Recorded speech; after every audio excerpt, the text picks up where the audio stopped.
بسم اللہ الرحمن الرحیم۔ السلام علیکم ورحمۃ اللہ وبرکاتہ۔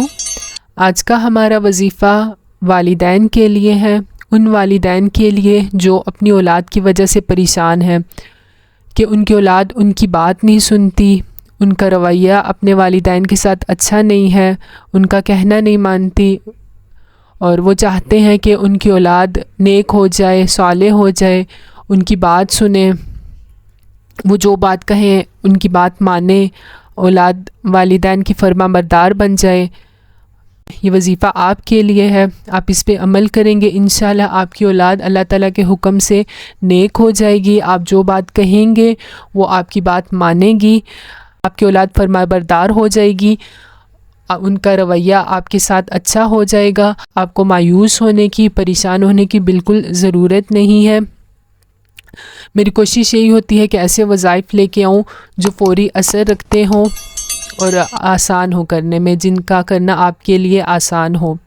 انشاءاللہ اس وظیفے کی برکت سے آپ کو فوری اثر دکھے گا اور آپ کی اولاد آپ کی فرما بردار ہو جائے گی، آپ کا کہنا مانے گی۔ اگر ویڈیو اچھی لگے تو اس کو لائک ضرور کیجیے گا، اور اس ویڈیو کو اپنے دوسرے مسلمان بہن بھائیوں کے ساتھ شیئر کیجیے گا۔ ہو سکتا ہے کہ وہ بھی آپ جیسی پریشانی سے گزر رہے ہوں اور ان کا مسئلہ بھی حل ہو جائے اور ان کے دل سے دعا نکلے، اور آپ کے لیے صدقہ جاریہ ہوگا۔ یہ صدقہ جاریہ کی نیت سمجھ کے شیئر کیجیے گا۔ قرآن پاک کی یہ سورہ الاحقاف ہے، اس کا یہ وظیفہ ہے، آیت نمبر 15 ہے۔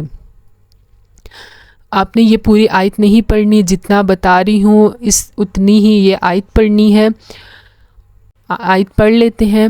بسم اللہ الرحمن الرحیم وَأَصْلِحْ لِي فِي ذُرِّيَّتِي إِنِّي تُبْتُ إِلَيْكَ وَإِنِّي مِنَ الْمُسْلِمِينَ۔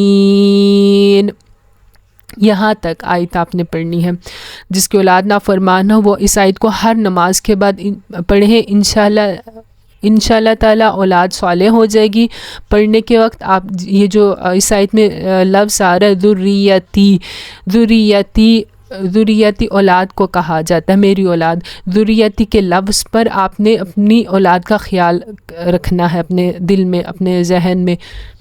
اس آیت کو پڑھ لیجئے گا، انشاءاللہ ہر نماز کے بعد پڑھ لیجئے گا۔ چھوٹی سی آیت ہے، کوشش کریں یاد کر لیں۔ انشاءاللہ اس کی برکت سے آپ کی اولاد صالح ہو جائے گی، آپ کی فرما بردار ہو جائے گی۔ جزاک اللہ خیرہ۔